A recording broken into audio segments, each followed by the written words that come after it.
I'm curious about your experience watching Bridgerton, not even knowing that there were books, and then discovering the books. How similar were they to the TV show since you came to it from the TV show? I think, well, I started from the beginning, and I think the first, like the Duke and I, was such a revelation to me because I mean, okay, I we see a lot of sex on TV, and there is a lot of nudity scenes and stuff. I had no idea you can write that in books. I I was so naive. I'm like, well, yeah, I read Game of Thrones, but that's different, right? That's often not really pleasant to read, actually, for a woman. And then I'm reading this and I'm like, whoa, you can do that.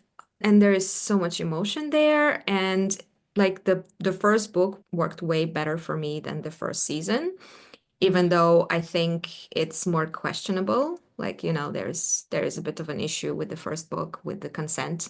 I noticed the issue, but still the book worked way better for me. I more like books. Well, Bridgerton season 2 is great. I mean, I'm not saying anything, and I understand why they made the changes. Because basically books 1 and 2 have very similar kind of premise, which is getting married after being discovered. So you don't want to do that twice. So mm. that they changed it up. But for me, like in books, I can read 10 of those. I'm gonna be fine with it.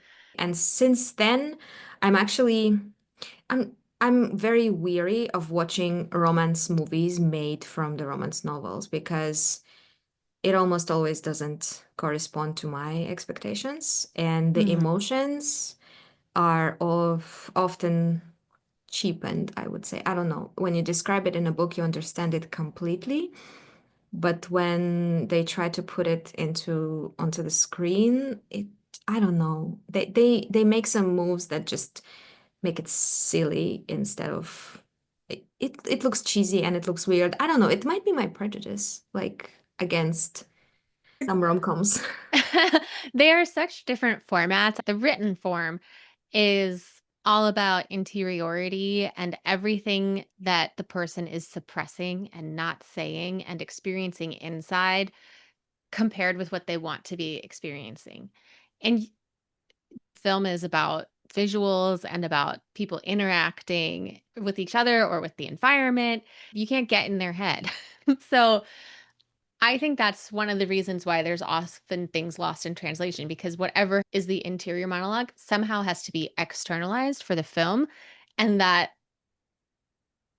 we humans, we don't actually share what's going on in our interior monologues. I agree. I think it's either the actor will have to do such hard work to try to like show these emotions with something, or they will try to make it obvious and it's not gonna look good, basically. It's gonna look like too much.